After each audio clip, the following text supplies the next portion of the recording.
Today we're going to talk about appraisals. I thought it was good timing.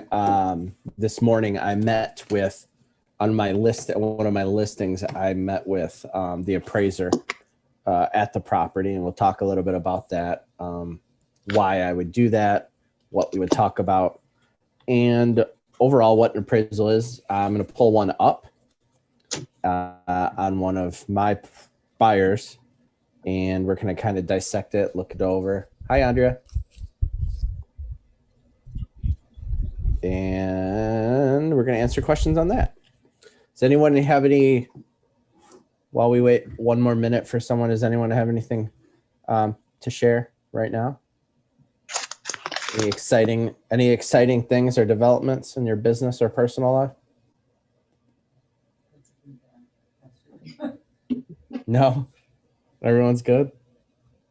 I'm anxiously waiting on the results of a seller to decide if they're going to hire me or not. Hey, Mike.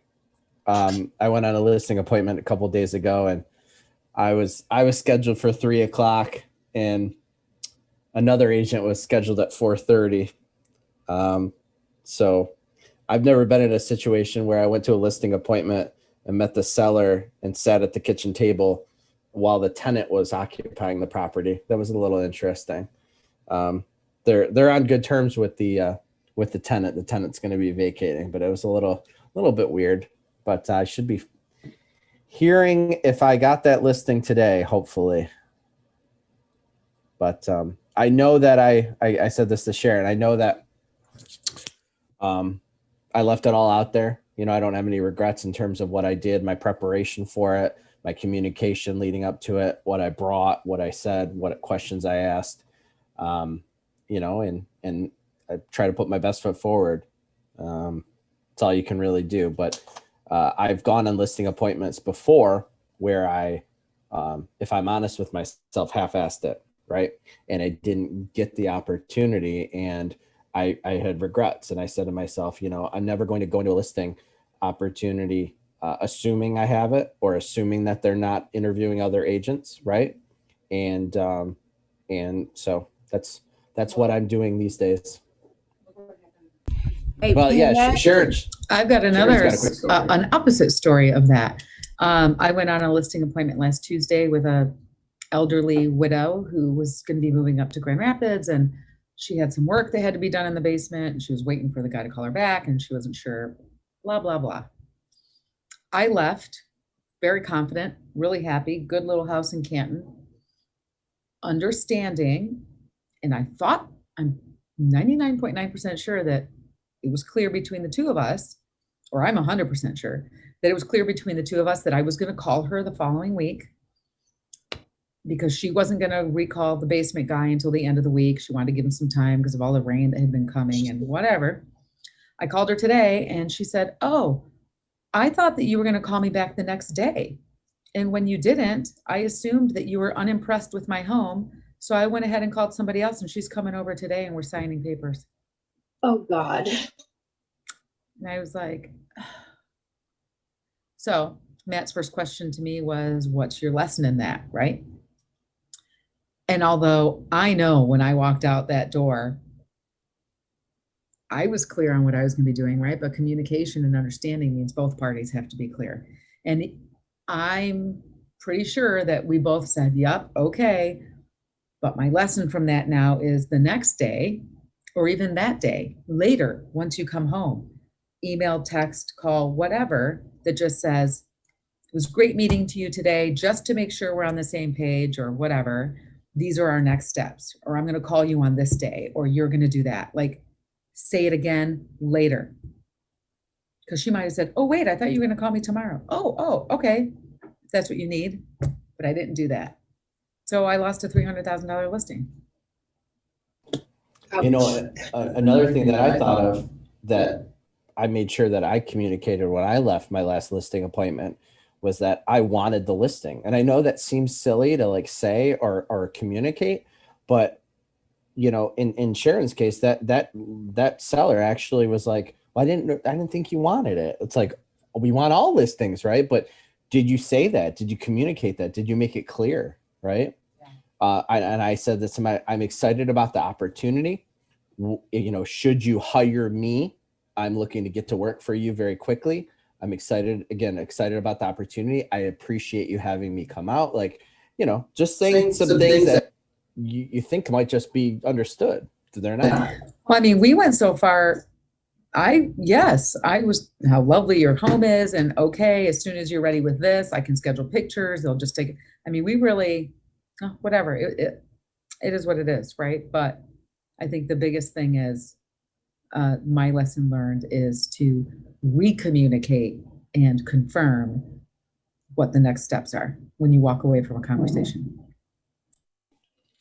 Yeah, because in a listing appointment, we're feeding them a lot of information, and maybe it's an opportunity to recap. Well, thank you for sharing, Sharon. Okay, so we're gonna tackle appraisals. We're gonna talk a little bit about them expectation wise, and then we're gonna dig into one and actually look at one. And then the point isn't to do an appraisal. That CMA is kind of another class. It is to really to talk about what they are, how they're used, what a report looks like for those of you who haven't, expectations to set. And then I met with an appraiser this morning on my listing. So I'll share with that a little bit about why I did that, what I would share with them. Okay. So humor me and what the definition of an appraisal is. I know that seems very basic, but if you client one person's opinion, it's one person's opinion of the value of the home. That's what was interesting about what Mike just said is one person's, right? So let's say I list a house at 200. I've got 5 offers from 200 to 205 to 210 to 215. We accept an offer at 215. Is it worth 215? It's worth 215. It is to the person trying to buy it. It's worth it to the person to buy it. Does that mean it's going to appraise at 215? Because there's a bunch of people that were interested in buying it over 200. So is it worth 215?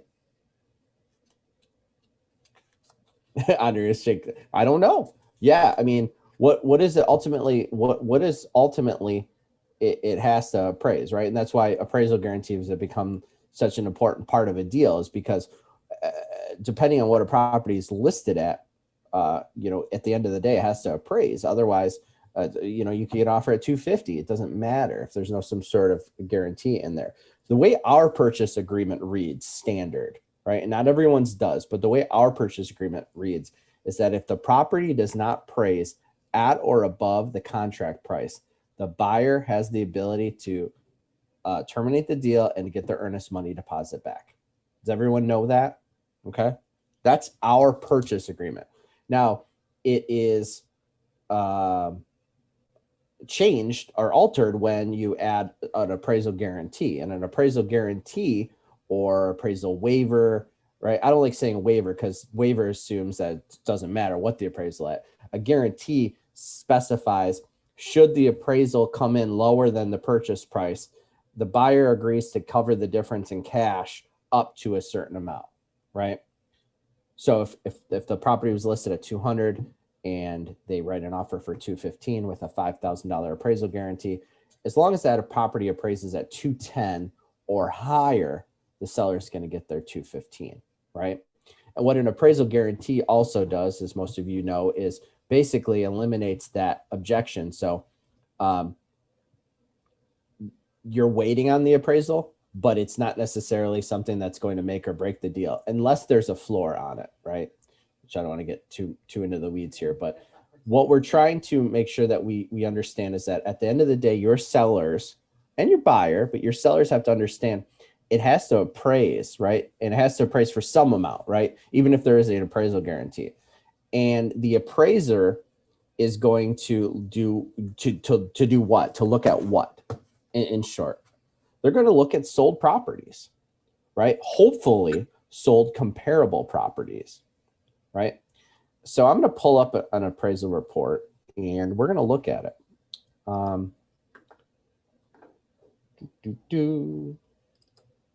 So can everyone see this appraisal report? It's a PDF. Yes. Uniform appraisal uniform residential appraisal. Okay, so appraisers use a standard form, right? And they do a majority of the work at their office. And what I mean by that is when they come to a property, and I tell this to people because I think a lot of sellers are very surprised on how quick an appraiser is actually out to the property. Unlike an inspector, right? And when I talk about this, I'm really talking about the lines of like a conventional, right? So a traditional appraiser is going out there just to evaluate the home's value. A VA or an FHA is also looking at other items such as health and safety concerns. But most conventional appraisers, they're going to show up at the home. This morning I met with this woman. It was 9 a.m. She scheduled it via showing time. Sometimes they reach out to you directly, but she got there right at 9 a.m. and she immediately started taking pictures of the outside. By the time she got in the inside, I mean, we chatted for a bit, but she was just there to snap photos and to check boxes on a report. And then she was going to go back to her office and complete the whole report. So I've had sellers almost disappointed because they spent so much time making sure the house was in perfect condition for the appraiser to be in and out in 10 minutes. So is it important that the house shows well for the appraisal? Sure. But are they going to ding it? It's not like, it's dirty or there was clutter in the sink. It's not like it's going to affect negatively their dollar amount. Does that make sense? So the appraiser's coming there. They're coming to just snap some photos. Regardless of the fact if you have professional photos, they need to validate for their findings. They're going to snap some photos. They're going to double check some things. Sometimes they may take measurements. Oftentimes, I haven't seen a lot of appraisers take measurements, but sometimes they do. So when people say, oh, I have a square footage from an appraiser, you got to look at that because sometimes what they do is just measure the outside of the house. And then if it's a 2-story home, double it. So the square footage from an appraisal versus PRD or from public records is going to maybe be different. So in my experience, she just kind of breezed through, snapped photos, and we chatted a little bit. But I brought, right? So I listed this listing. I listed at $459. I had 3 offers on it, and we actually went under contract for $475. I met her there specifically because I cherry picked some comps to try to help justify $475. It's in my seller's best interest. It's in my best interest. It's even in the buyer's best interest for this house to appraise at $475. The buyers do have an appraisal guarantee, but I know that the buyers probably would rather finance $475 than finance a lower amount and have to come up with that cash. Does that make sense? So it's in everyone's best interest for this house to appraise at $475. And like I said, cherry picking the comps. When I do a CMA, when I'm going to a listing appointment, I'm trying to get a very realistic, very honest opinion of value to establish a list price. When I'm preparing comps for an appraiser, however, I'm really trying to cherry pick the best comps to try to get the highest value. Now, I'm not going to be ridiculous, right? What I mean by that is I'm not going to, if the house is 2,700 square foot, find these $500,000 houses that are, 300, 400, 500 square foot bigger, unless that's all there is. I'm not trying to insult them. Yes. So I prepared comps, right? I was very tight to the subject property. I threw out some that were lower priced, and I concentrated on them. And I think I made a decent case, right? At the end of the day, she's going to use her own comps, but I find that most appraisers, they take them, they thank you, and some use them, some don't probably, but I don't prepare it like, hey, here's some comps for you. I basically said, hey, I know you know what you're doing. I just wanted to make sure that you knew we got 3 offers on this property. There's a lot of demand on it, and I've selected some comps, that I think worth taking a look at that we took into consideration when we listed the property, and do what you will. And I gave her my business card as well. I asked her where she lives. She said she lived actually very local, and that was awesome. I said, oh, and I started asking. I was trying to build rapport.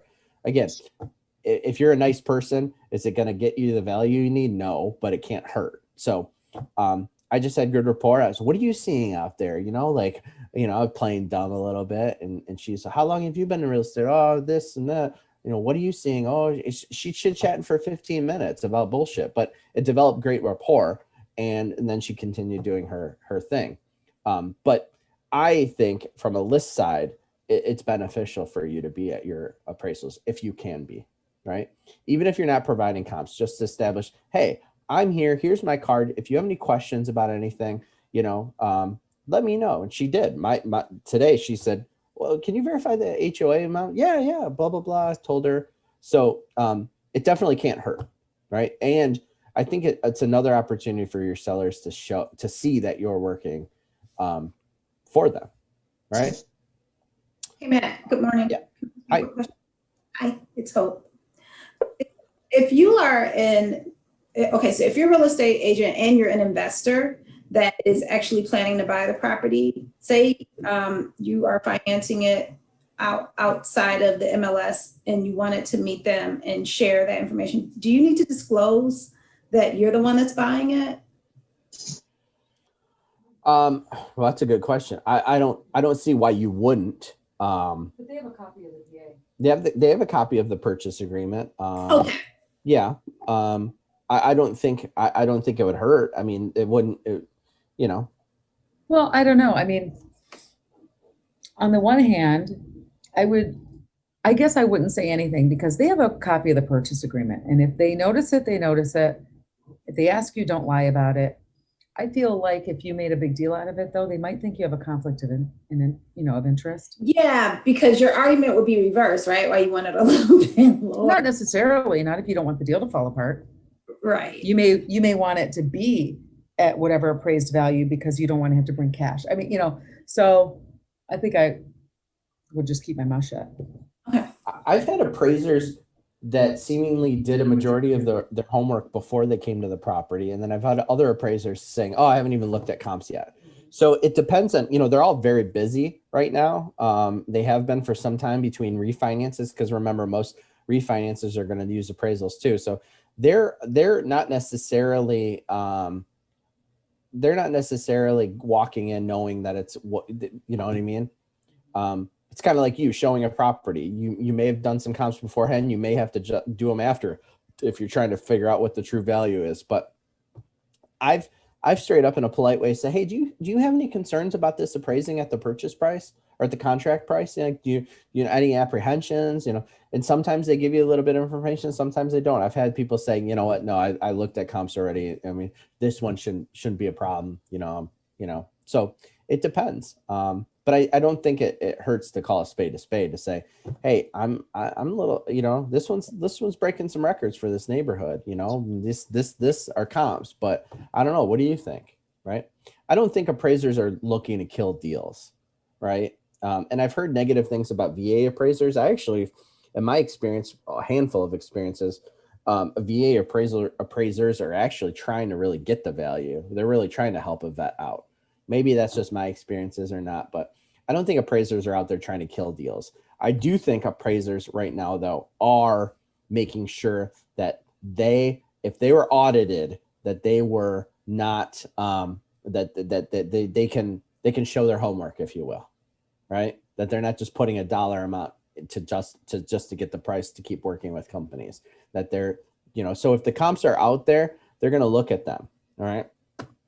With that being said, how many of you guys have really scratched your head when you're comping a house out because you've got different square footages in a neighborhood or different house styles, right? You got a ranch and you're looking at a tri-level, or you got a colonial and you're like, wow, but the only comps are ranches, right?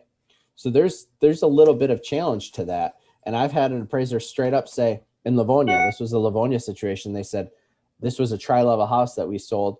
And that appraiser said, I'm only going to use tri-levels to comp it, even though there was a ranch next door that sold that was, great. There was only a handful of tri-levels because there's not many of them. And the ones that did sell weren't as high. And we had a low appraisal issue. We had to contest it. We'll talk about that. But so some, there's no, people just think like there's like everything fits an exact box. It doesn't. It's a lot of it's up for interpretation. So you can see this appraiser. This is a standard report. Every one that I've seen pretty much looks like this, right? it's going to have the property, the lender, the borrower, and the date and who did it. So you're going to get to the first page, or the second page rather, and very quickly, boom, this is the dollar amount that it's been appraised at. Okay.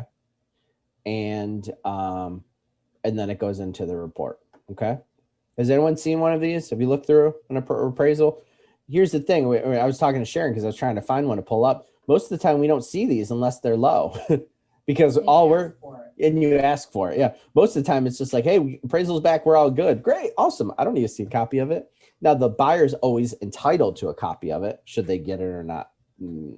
Depends. But this is what the report looks like. Okay. Matt, can I ask you a question? Yeah. It's Megan. Sure. So we don't get sent a copy, right? Not automatically. Right. So, I mean, should we be asking for it? Is it okay for us to ask for it? Yeah, I think in all situations you can ask for it. I can't hurt.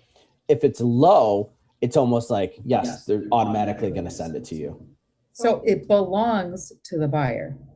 Just like Right. the inspection report. Yeah. So, I mean, I don't know. Some lenders, if you know them well, they'll probably just send it to you. Others Oh. might be sticklers, because there's some that are like, well, maybe they'll ask your client, but yeah, you can always ask. So we You can ask. say no. Yeah, What's that? ask the lender. Or Yeah, you could ask the buyer too if they've been sent a copy. Say, hey, would you mind forwarding that to me? That's what I did with mine before. Hey, I'd love to see what the comps they pulled to see if they match ones that I was looking at previously. Exactly. Because I always try to run comps for my buyers as well to figure out how we should be putting in our offers. From the list side though, the sellers are not entitled to a copy of it. As a listing agent, I always get a copy of it if it's low because we're trying to come up with a solution together. But if I'm the list side, I oftentimes sellers will ask, what did it appraise at? I don't know. You can ask, they're not obligated to tell you. All you want to know is that we're good, which means it appraised for at the contract price or higher, right? Sellers or buyers though, they like it when it appraises high, higher than they bought it for, because they almost look at it as perceived like instant equity, even though it's not necessarily the case. Okay, so going into this uniform appraisal report, again, this is a standard. It's going to have the property information, right? And why I point this stuff out, guys, is because if you do have an appraisal that comes in low, your first thing is to take a look at the appraisal or to ask the lender, did you take a look at the appraisal? Do you see any errors? Not like, hey, what were the comps they used yet? Did you see any errors? Maybe had the square footage wrong. Maybe had the beds or baths wrong. Maybe they had something wrong. I've seen it before, right? So before you get into like what are the comps that they use, is the basics about the property accurate? Okay. You'll notice here, days on market 2, they listed the MLS number. It was listed currently pending sale without any change in listing price. So basically, when it listed, did they see multiple price decreases before it went pending? How many days on market was that? It's an arm's length sale. That means it's a sale between two parties that are not related. So it's not like somebody selling it to their brother. The sales contract reviewed by an appraiser appeared to be typical boilerplate fill-in template used in the area. Sales price was noted to be $610 with no apparent seller concessions. Okay, so this, in other words, the appraiser looked at the whole PA and they see what it was when it went under contract at, and that there was no concessions, right?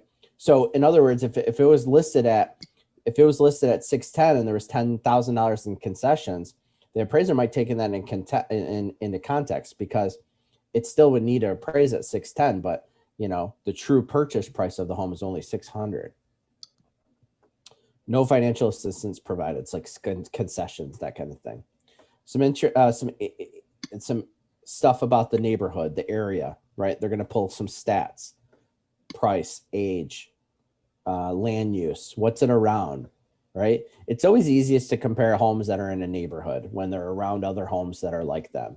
The real tough appraisals are like, property, it's on property, or it's a unique home, or it's a one of a kind, or it's on a lake, right? Or acreage. What are the lot dimensions? Some notes about conventional. What is the lot information? What type of utilities does it have? Right? Is it in a flood zone or not?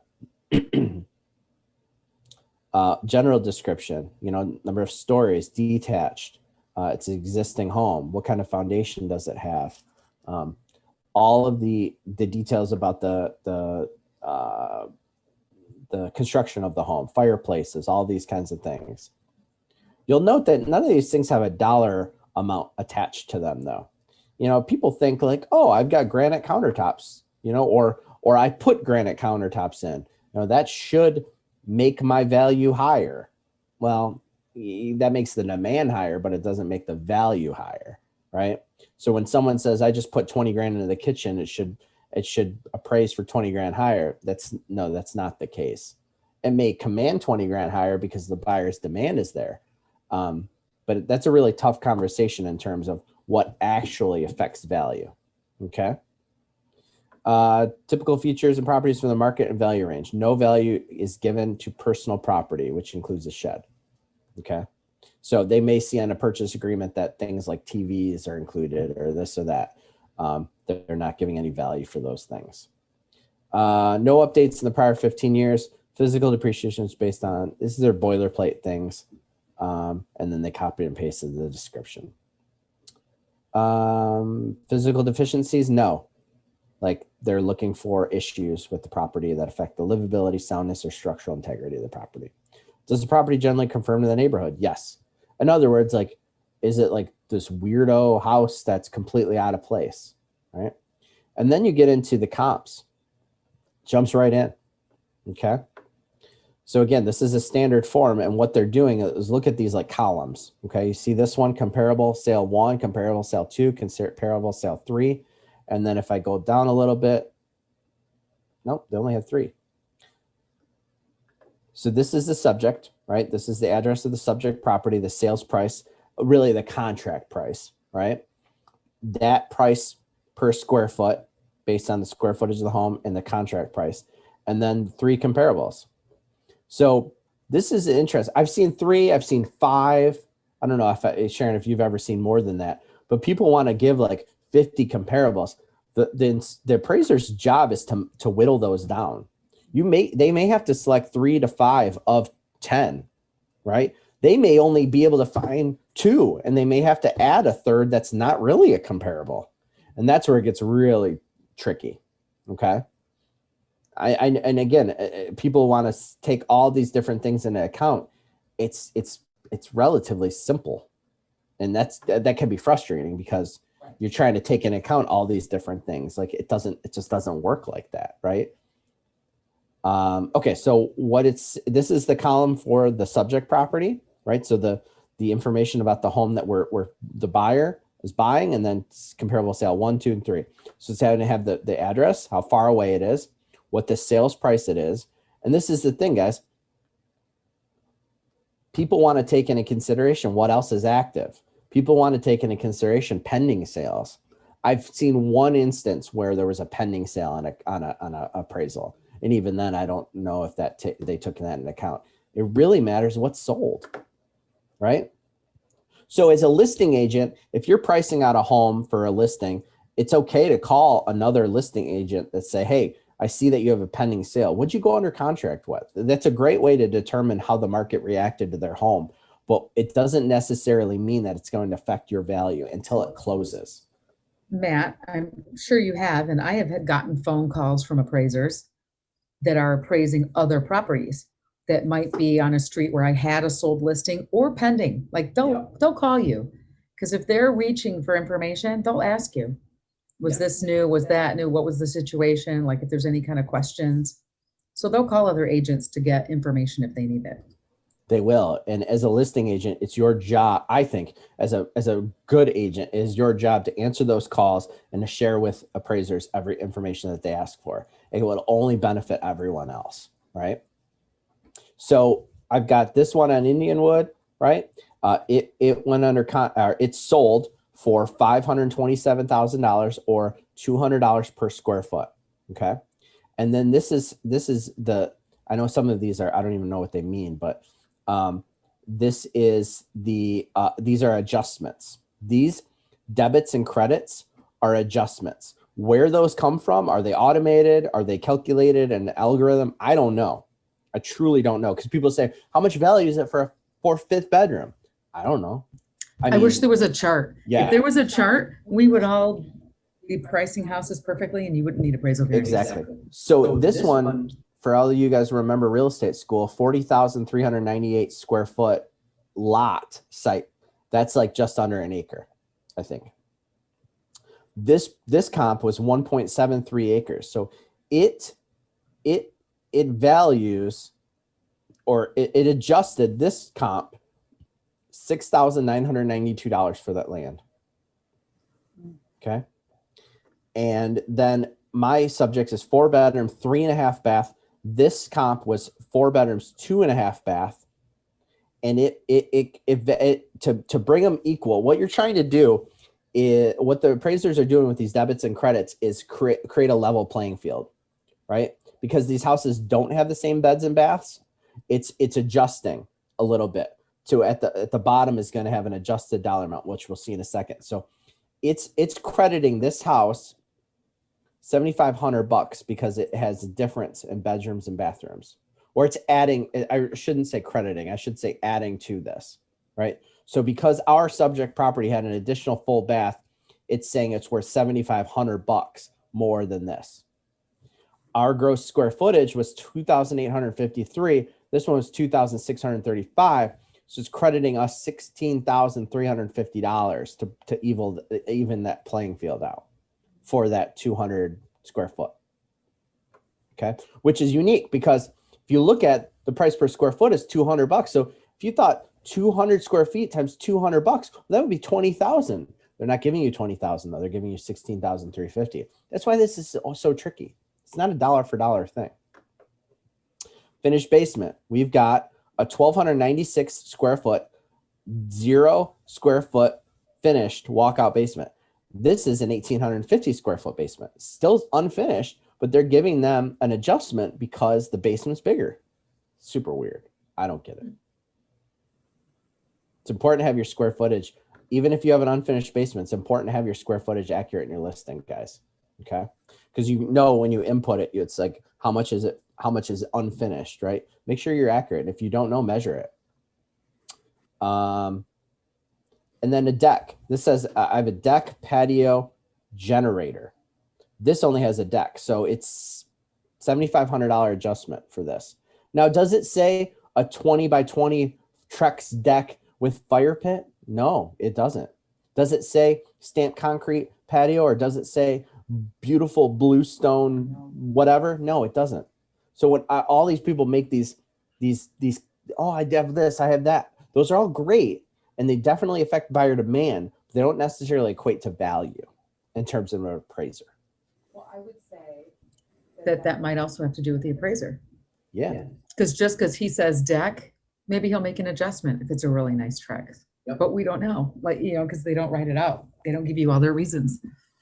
Now, I don't mean to discourage you. When I go meet an appraiser, I'm going to make sure that I have a list of all the things that I think are worth noting, right? We've got, the seller just replaced the roof. The seller just replaced this. It doesn't mean that it'll reflect in the seller, but I want to make sure, or in the appraisal, but I want to make sure that the appraiser at least knows. There's nothing wrong with saying the seller just put in a $25,000 deck, or the seller just spent $100,000 finishing the basement. They're not going to get a $100,000 adjustment, but it can't hurt. So again, when you're on the list side, you want to, it's in everyone's best interest for you to try to get as high as possible. It's much easier to show up at the appraisal, provide this information, and have the appraiser do their thing than to, after the fact, try to contest it and get it up. Make sense? Yeah. Hey, Matt. Yeah. It does, but I'm stuck on the updates don't really have a value to the appraiser. So I'm trying to generalize in my mind, but how do we convey this information to our clients? So would I say number of rooms or amenities and square footage is what matters most? How do I? At the end of the day, it's bedrooms, bathrooms, and square footage. What I mean by that is, let's say you have got 3 ranches in Livonia, and it's 175, 175, And then someone comes along, it's the same exact ranch, but they've done everything, right? They did the kitchen, they did the bathrooms, they did everything, right? And they expect, because they spent $50,000 doing all of that, that it's automatically worth $225. Because these two these two close at 175. We put ours is the same. We put about 50 grand into it. It should be worth 225. The appraiser's not going, it doesn't work like that, right? That's why there's these different, Some value. there's some value, but is it a dollar for dollar? No, it's not, Okay. right? So dollar So for dollar. if you're talking to me, if you're asking me like, what is the biggest thing that you can do to change, to increase value? There's two things, a value from an appraiser or value to a buyer, which at the end of the day, especially in this market, increases demand. Like new paint throughout, fresh paint throughout, that's not going to increase value. That's going to increase demand, which is then going to hopefully reflect in someone's offer and terms, right? But if someone, a new roof, yeah. If someone just wants to increase value, I mean, increase the number of bedrooms and square footage, I mean, that's, So Sharon's example of a new roof, that would not increase value. it might not increase value, but it's not going to deter from value. And I know that's really weird, but because like a seller says, well, I just put a new roof on. Well, a functional roof is expected, right? An appraiser is just, it's not going to assume that the roof is in dire repair. You're going to get a bigger ding because it's got an older roof than you are benefiting from a brand new roof. So here's the problem, Hope. It's all so subjective, which is why, like, I had that house in Redford. I had an appraisal that came in at one number, told them to go jump lenders, get a new appraisal, and it came back 2 weeks later, 10 grand higher. It sucks. You'll show me.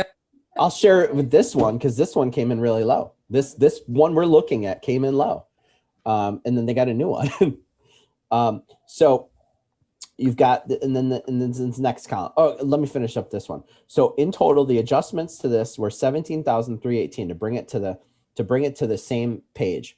So it's sold for 527, but adjustments to bring it to similar to our subject increased the value to about 544. So as we're trying to level the playing field, this is how this one came up. Okay. Hey, Now hey, Matt, Yep. I have a question. So Sure. when you talk about increasing the value of the home by either increasing the square footage or increasing the bedrooms, does that mean that you want to increase the lot size or the dwelling size, or does that mean one or the other or both? How does No. So if you notice in here, because of the land difference, I mean, this one, was only 6,992, but this had a huge impact, the gross living, the square footage.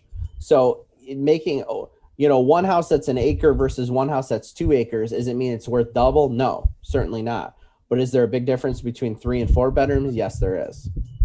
Or 200 square foot or something like that. So if someone was thinking about doing an addition to add square footage or finishing a basement for livable square footage, those are both things that would affect value in a positive way. Not necessarily $200 per square foot though, as we demonstrated.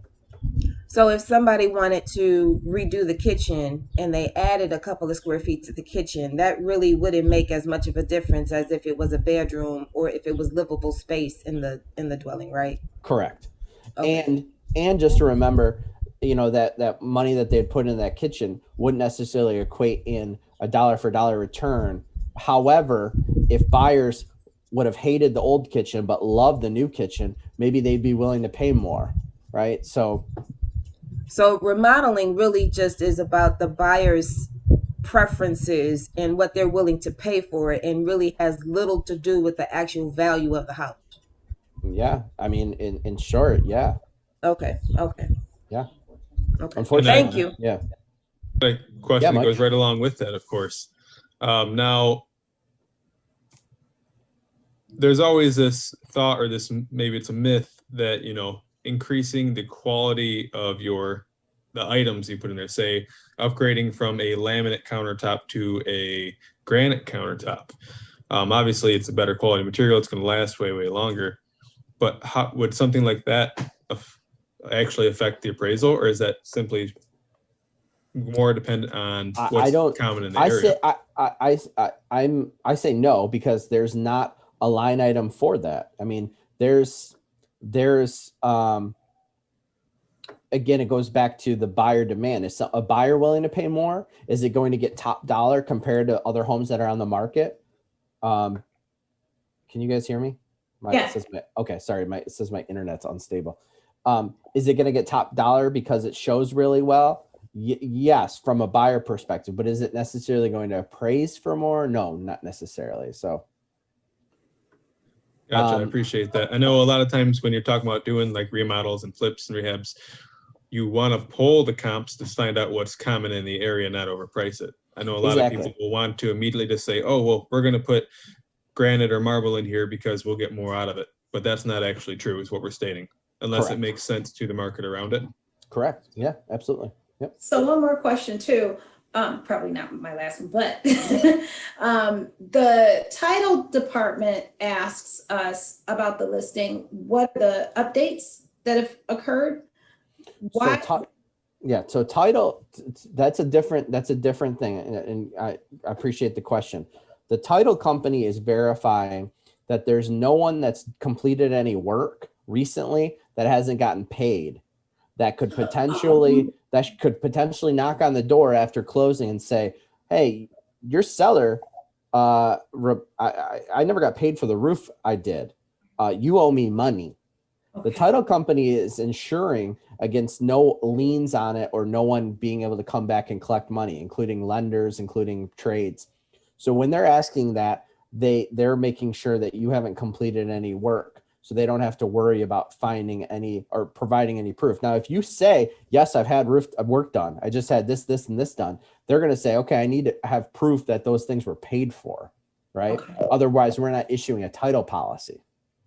Right. So it has nothing to do with value. They're making sure that their title policy that they're going to be issuing is going to be clean. Okay. So this one's interesting. So, and I'd have to pull this up, but what they're doing in this is there was a $500 concession or credit. They're adjusting because of that. Quality of construction, right? I don't, for the life of me, don't know what this means or how the appraiser used this. Because you've got Q3, which I'm assuming means a quality level, Q3. This one's getting an adjustment of 15 grand though. And then condition C2, and this one's C3, 30 grand. Is this because this house was brand new or is it because the house was super old, right? I think that this house was an older home and this one's new. Our subject was newer construction, right? It was only a few years old. So what they're actually, the appraiser is doing is giving some credit to bring them to equal because this home was outdated. But as you can see, just general numbers. Well, who came up with this and how did he come up with it? I don't know. And that's why these things, like Sharon said, are so subjective. Room count, again, because ours has a third full bath, we're getting a credit. Because ours is a little bit bigger, when I say credit, they're crediting this house to bring it up. So in other words, this house sold for $485, yet to bring it to equal to ours, the appraiser has adjusted it to $552,975. Okay, to try to compare apples to apples. So there's very few circumstances where two homes are exactly alike, right? This last one, similar, it's a mile away, sold for $490. It's got all these adjustments. They actually took into consideration that because this one's a ranch, they adjusted this one $60,000 because they're comparing a ranch to a colonial. In my experience, a lot of times, if there's plenty of comparables available, that they don't even do that because it's like apples to oranges. But this one they're doing, I mean, it's a vastly different square footage. It might be why this appraisal came in low, because this one's a purchase price or its contract price was $610. Remember, I told you this one came in at $553, so it appraised for $57,000 below purchase price. Okay, so they made all these adjustments to try to keep it similar. At the end of the day, they brought this one to $544, this one to $552, and this one to $558.8. They took the average of all of these, and that's how they spit out $553 for ours. Really that simple. It's crazy. And it says the cost of the sales comparison approach is given more emphasis as the data is taken directly from the marketplace. In other words, there were other sales that leveled out to this price, right? The cost approach was not requested or utilized. The cost approach is meaning how much would it cost to rebuild this house, right? And the cost approach is going to be vastly different right now because of the cost of materials and stuff like that. I suspect that you probably couldn't even build this house for what it went under contract at, because it's just costly to build. Okay. And it's hard to like value vacant land. But anyways, Hey, Matt, yeah. did you go through an appraisal process for this house? This is the appraisal. No, I mean, did you? I'm sorry. I'm sorry. I'm asking, did you go through an appeal process? I'm Yep. sorry, because the Yep. house appraised so low. Yes. And I'll talk about that in a second. Okay. So that's the meat of the report. Now we're only 5 pages into a 40-page report. So you've got here more information about the cost approach. They're valuing that the dwelling itself to rebuild would be $120 a foot. To build the garage would be $30 a square foot. They're coming up with this, depreciating it, saying value indicated. A lot of times they're going to be completely blank because they're only using the sales approach. There's some other information here, some disclosures, some things about these are all boilerplate. You are And the then, buyer's agent or listing agent? on this? buyer's agent. Okay.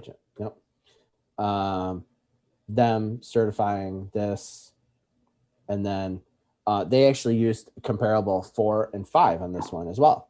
So it basically just, I don't know why it didn't go just above that, but they used the 4th comparable and a 5th comparable. Now this 4th comparable, this one was a ranch that was half the square footage. So they're adjusting it quite a bit. I mean, this is why it was just such a bad appraisal, in my opinion, because they were reaching, in a perfect world, you're using similar style homes and similar square footage homes. If you're adjusting all of this much, it's just bound to come out wonky. So they use this one and then as well as this one. And then this is definitions like, oh, here's the whatever Q3. And this is all, this is the workmanship exceeds acceptable standards, and many materials and finishes throughout the dwelling have been upgraded from stock standards. Whose definition is that? Right? It doesn't say granite is this, quartz is this, marble is this. It just, it has these generic whatever terms that, it's not saying what this quality. Well, Q3 means for cabinets that they're dovetail drawers and soft close, and this means 12 by 12 tile. This means Q1 is, the basic stuff from Home Depot. It doesn't say that, but that's essentially the message that it's trying to convey, I think. This is why people have such issues with it, because it's not black and white. And then it's got all the definition of all the abbreviations. And then it has, again, all boilerplate stuff. And then it has actual MLS.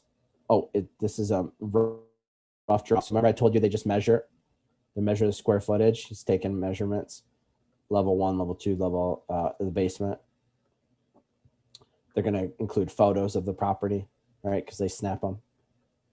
Beautiful. Hey, I just thought of something else. Yeah. No, you always say if it's an FHA loan that it sticks with it. Can that buyer go to another lender, as we talked about, and get, or would it not?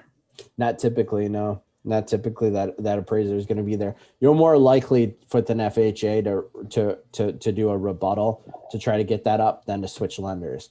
This particular buyer switched lenders, but this was a conventional. Okay. So basically the appraiser said, I'm not changing anything. So the buyers, the lender, which was Silverline in this instance, said, okay, we're going to switch to another, because they have the ability to go with a bunch of lenders. They switched lenders, had a new appraisal done, and it came up considerably. Now, who's right, who's wrong, doesn't matter. The buyer was happy that the appraisal was up. Seller was happy because they got what they want, and we closed. So it just goes to show you, it's like same house, same time frame, 2 appraisers, so subjective that it was a $50,000 swing. Crazy. All the comps that this appraiser used are going to be in here. The pictures of them. Like, how are you comparing this house to that? I mean, part of it is this house was on a small lake that was not an all sports lake. So, I mean, if you're truly trying to compare apples to apples, it's like almost impossible unless the neighbor just sold. So I don't fault this appraiser. I mean, I think when in doubt, they always try to be conservative, because at the end of the day, if one day the seller or the buyer forecloses on it and the lender starts asking questions, how the hell this is appraised for 700? Well, how do you justify that? And they go back and they look at the report and the appraiser like fubbed things. They're going to be accountable for it. At least we saw that through the last housing downturn. So in my experience, appraisers are being a little bit more conservative. And then it's got more pictures of the home. Sometimes they shoot them. Sometimes they pull them right from the listing. It's got a quick little floor plan sketch, what they just basically write down. And again, they just measure the outside. They're not taking into consideration like 2-story foyer and crap. Or to have. They have a plat map showing the lot. They've got the map of where it is and where the subjects are. They've got the market conditions. This takes into account the market conditions. Is the market accelerating?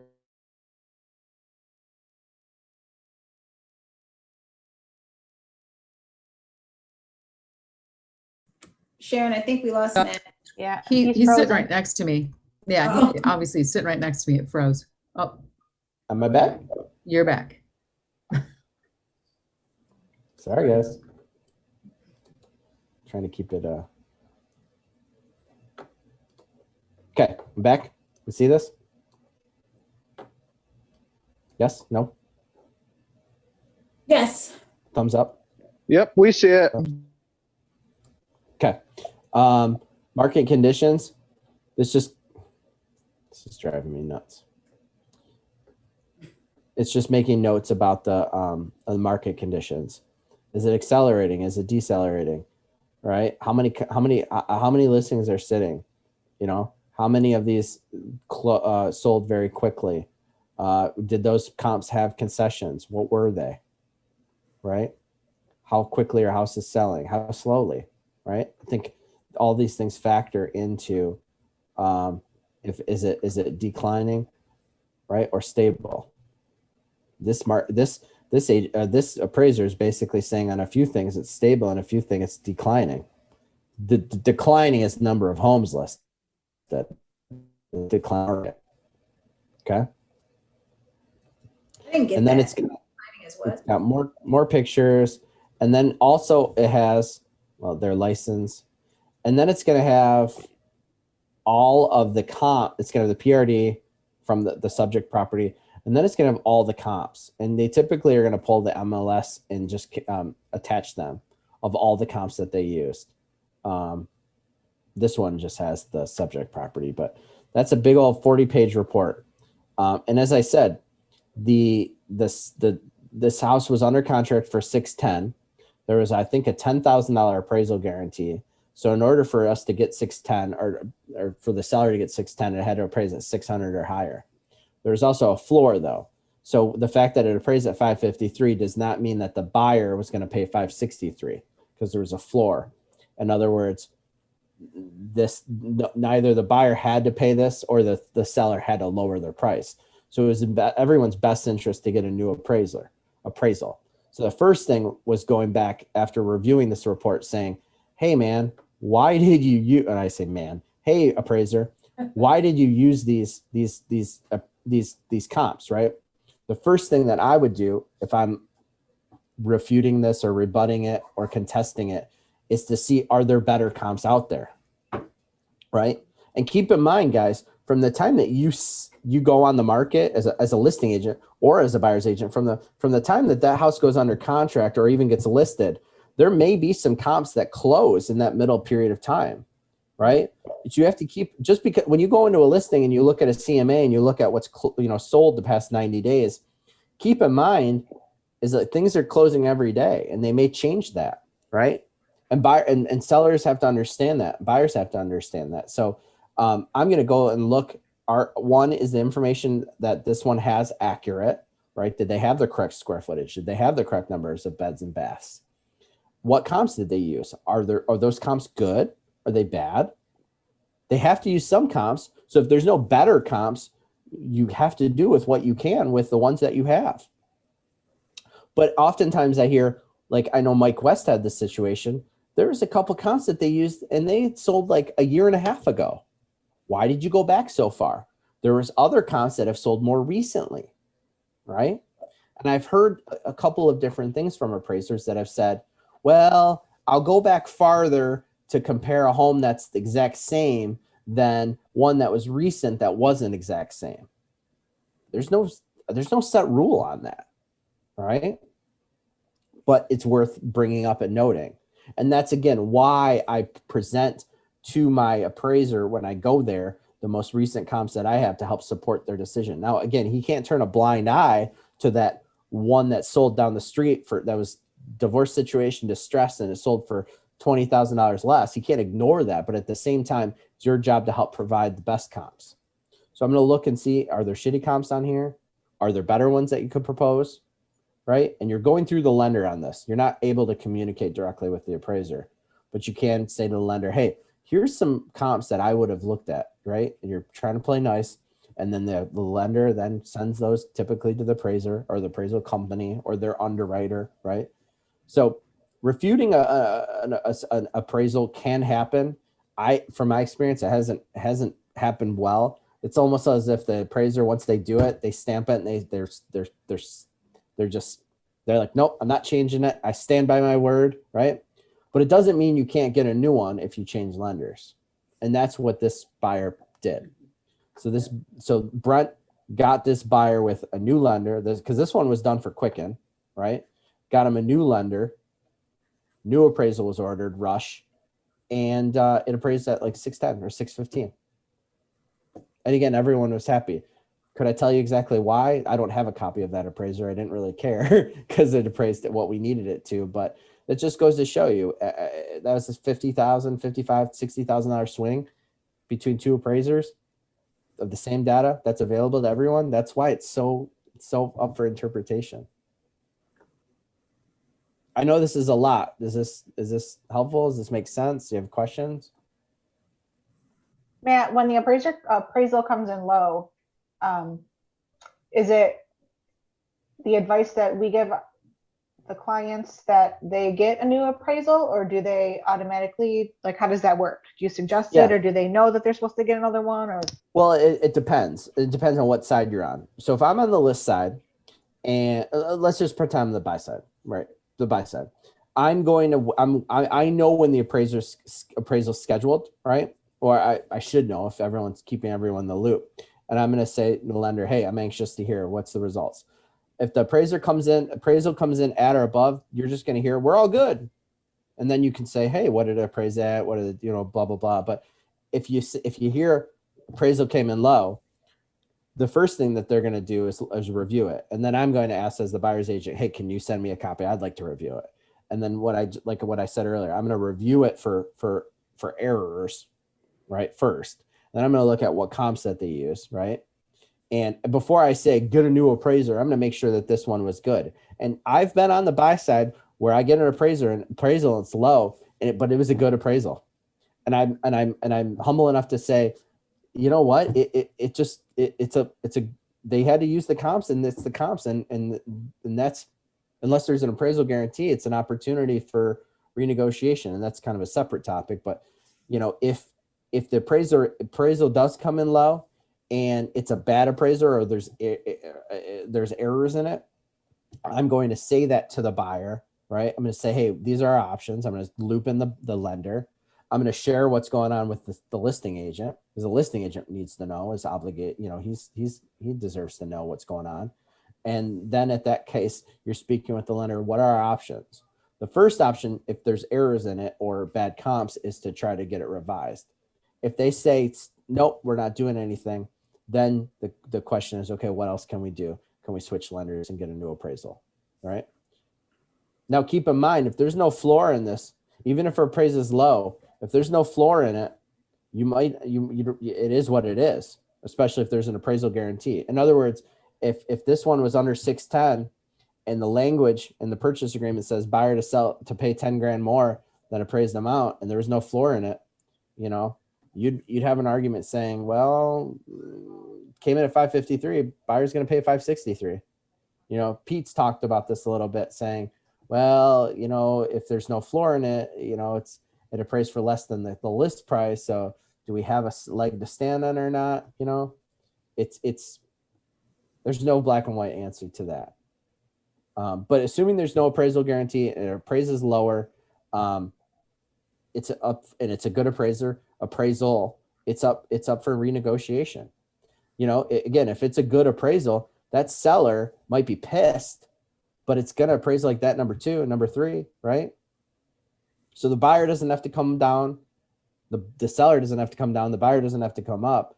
You know, it's an opportunity for renegotiation if it is a good appraisal. Does that make sense? We haven't been seeing appraisal guarantees for a long, long time. I mean, they've been in real estate, but it's something kind of new. We're going to go back to a balanced market where sometimes appraisers are going to come short and it's opportunity to renegotiate. And again, buyer doesn't have to come up, seller doesn't have to come down, but I would hate to lose a deal over a small amount of money, assuming the appraisal is good. So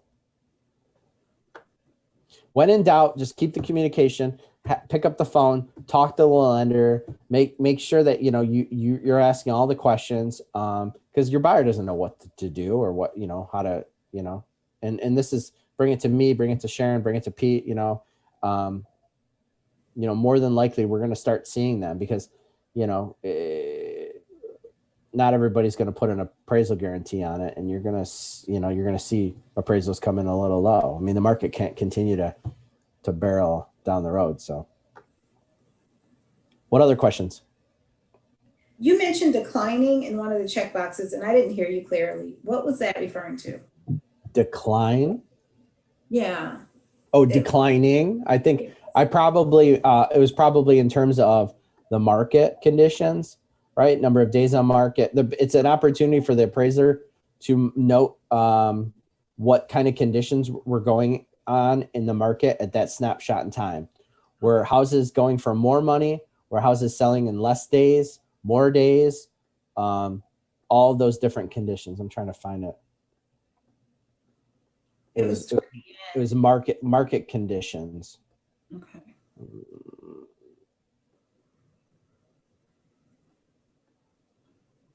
Okay, that's fine. I just Sorry, it's somewhere in there. Yeah, it was market conditions of what basically a snapshot in time of what's going on. You know, were things selling for more? Were they selling for less? Right? Were they selling in more days, less days? Right? So, what else? Any other questions? There we go. Yeah, that was it. So it's basically saying, you know, it's the prior 7 to 12 months, people were getting 98% of the median sales price to list price. But in the past 4 to 6, they were only getting they were getting higher. They were getting 99. So that's a stable market, right? But in the past 7 to 12, it took 30 days. The past 4 to 6, houses were selling 0 days. So that was declining days on market. Doesn't mean declining values or declining prices, though. Okay. And in the past 7 to 12 months, there was 103 houses on the market. Past 4 to 6, more recently, there's only 41. So there's declining inventory, right?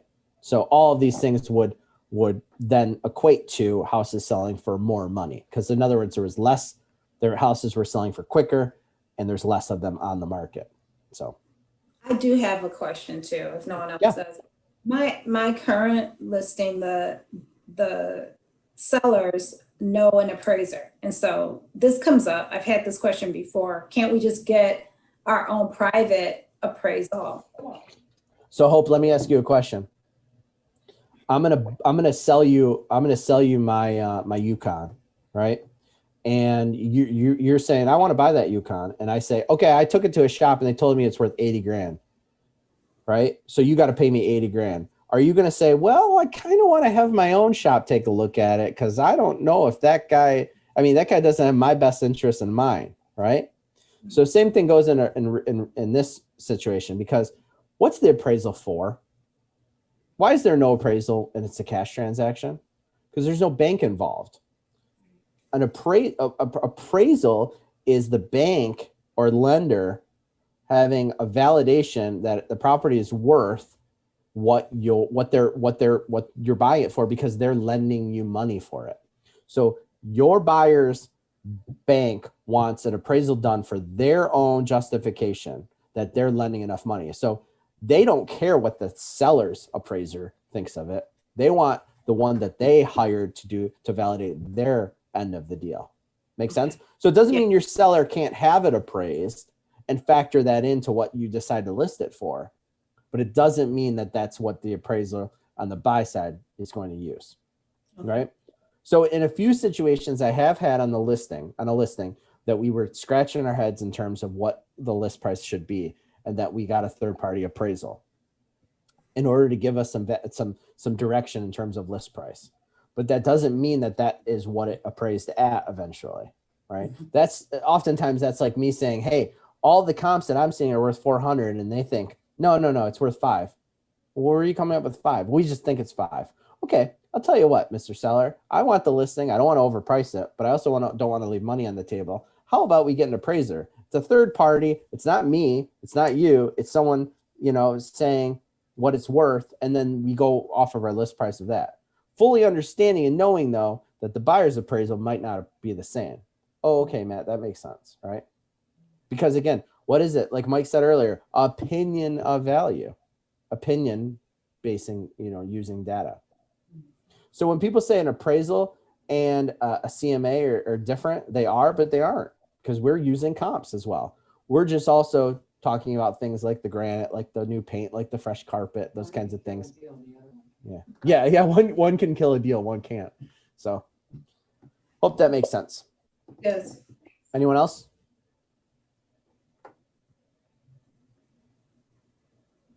Okay. So next time you guys have a buyer, even if appraisal comes in fine, ask to see it. Get a copy of it and go through it. Just yourself, educate yourself, look at it. If you're looking through and you have any questions, ask.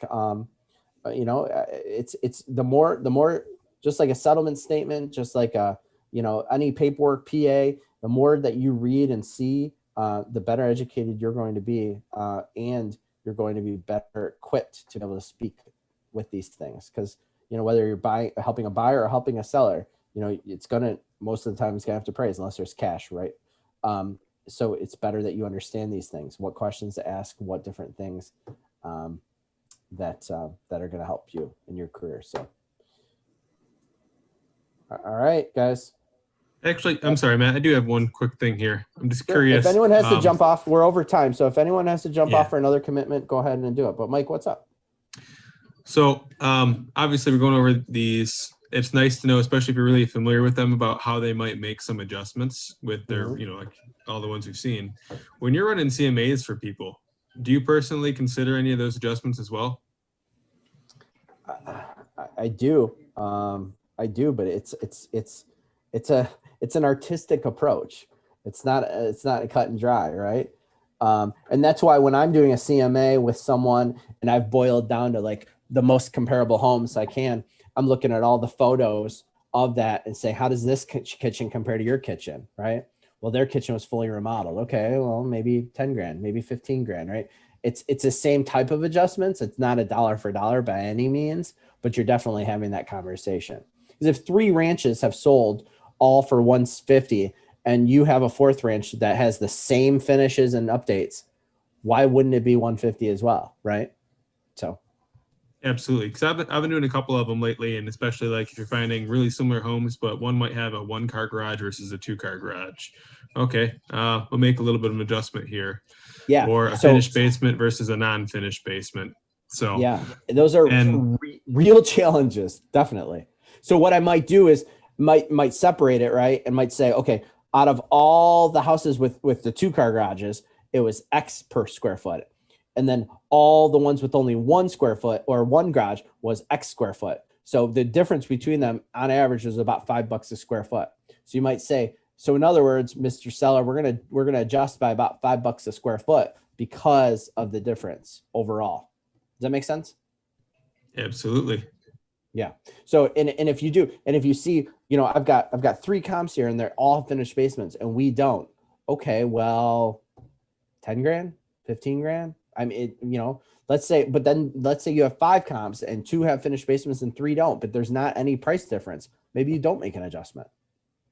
You know what I mean? Yeah, that makes a lot of sense, because I know when you're actually doing the CMAs through RealComp, there is an option on there to make like price adjustments, and I've been kind of messing with those to kind of figure out if it makes sense in certain markets, like I said, where there was a different garage size or basement size, ones that I thought were bigger ticket, more obvious stuff. So, Yeah.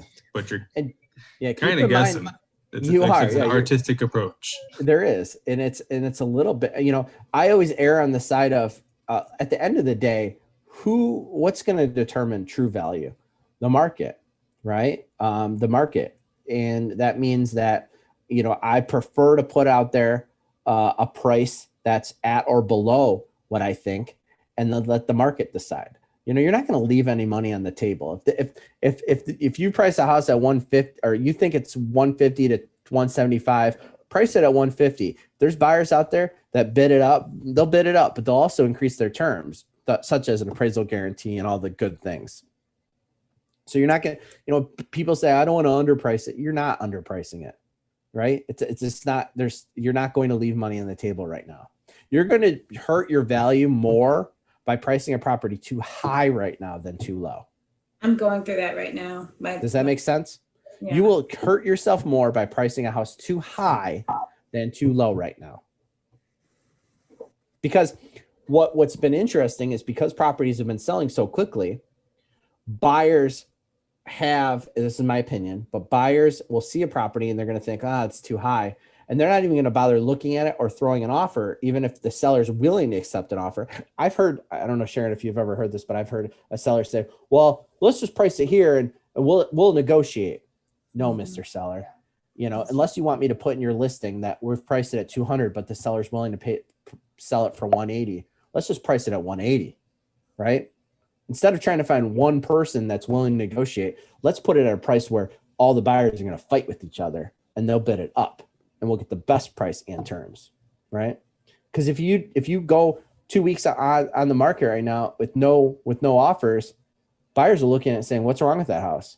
Because everything's selling so quickly, yours suddenly is going to have a black cloud above it. You don't want to do that.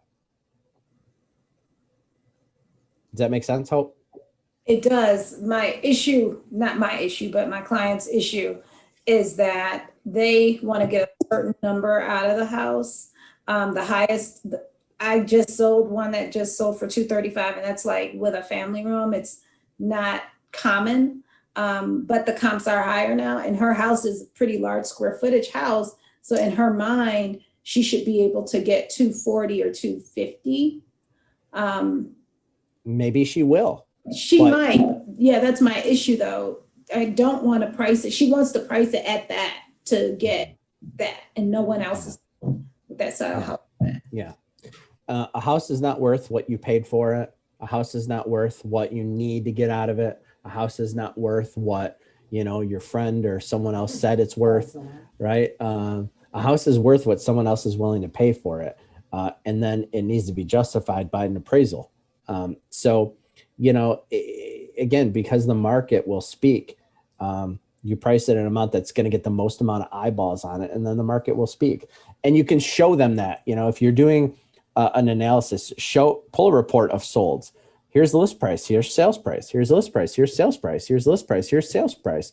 If you can show them 5 that listed at 220, sold for 225, listed at 215, sold for 225, like there's, you know, and then you show them the ones that sat a little bit longer, listed for 240, sold for 215, listed at 235, sold for 220, right? Like, if they would have priced it, they would probably made more money if they would have priced it right out of the gate, right? Look at the story of the most recent comps. They tell you a story. They've tested the market for you. We just have to be able to read the cards, if you will. Okay, guys. Appreciate you. Hopefully this was beneficial. If you have any questions on any of these, always let us know. And yeah, your next buy side, ask to see the appraisal. and keep it in your folder of things that, you know, your education wise, make sure you understand it and read through it. And it's just like all your paperwork that you learn in Pete's forums. It's another quivers in your or arrows in your quiver. So When All you right. have a minute, Matt, may I call Yeah. you? yeah, sure. Call me. Thanks. Okay. See you guys. Hey, stay here, Thanks, Matt. Matt. I Bye, have everyone. a question for you. Sure. Hope then you just stay on too. All right. Okay. Everyone is to break off. What's up? I have an opportunity to work for a builder, Okay. thanks to Pat Williams, Okay. and I start Saturday. Okay. So I'm not exactly sure the verbiage on uh, going to the prospective buyers that are not represented by an agent. So I would just like some advice on how to approach those customers, as those are the ones that we can solicit. Okay. So help me better understand the situation. A builder is building homes, and do they have them listed through a listing agent? No, so it's MJC Builders, and Okay. they have real estate agents actually show the homes, and they're also there for prospective buyers that don't have representation. Okay. Basically, I would just be showing the houses and then soliciting those customers that haven't hired a realtor. Okay. So if someone comes or wants to see one of these properties and has signed a buyer's agency agreement, the builder is willing to pay you as the listing agent and the buyer's agent as a buyer's agent, or are you just SOL if the buyer comes along and has an agent? I'm just SOL if they have an agent, because I'm That's simply just showing the home. I'm not listing them. I'm just showing them. Okay. So it's like a general open house for some Yes. other agent. When someone walks in that has an agent, you're like, oh, okay, well, contact them directly, right? You have no skin in the game, but Right. you're trying to meet people that don't have an agent, either to buy that house or any other house, Right. right? Okay. Yes. Yeah. So it's really just assumptive. When they walk in, say, yeah, you know, this is, or whatever, they inquire or walk in. I wouldn't be afraid to ask, you know, have you, and not just are you working with another agent, but just like a open house that said, you know, I'm assuming you don't have an agent because you're not with them right now. They're not here showing you the property. If they say, well, we have an agent. Oh, have you signed something with them? Or how did you find out about this community? Did they tell you about it, or did you just stumble in? Okay. And just say, you know, I'm working with the builder. If you're interested in buying this home, let's write it up. You know what I mean? Like, just assumptive, not do you have an agent to write a PA? Just here, I'm the person to write it up, to do it. And then I would also say, because you have the ability to say, if there's anything about this home that doesn't work for you, I'd love the opportunity to show you other things, right? Because when I worked exclusively for a builder, I could only sell new construction homes for them. I wasn't able to take them down the street to buy something else, which you would have the unique opportunity to do. Yeah. So it's not, you don't be afraid of asking questions like, what do you like about this? What don't you like about it? And, you know, if there's anything else, you know, is it okay that you know, just like an open house, is it, you know, can I show you other opportunities, and make sure that you're aware of them too. So does that make sense? Yes. Okay. Thank you. Yeah. Good luck. Hope. Thank you. What's Thank up? you. Okay, and congratulations, Andrea. Thank you. Thank you. You're welcome. And so I am trying to figure out the best strategy for this current listing that I have. It's a mom and son, have veteran benefits, but the challenge is they both have credit issues. Spoken to their lender and got more clarity on it. She definitely wants to sell. She's 75 and she needs to get out of her environment. Okay. House is in excellent condition. I mean, it shows beautifully. She's an art collector.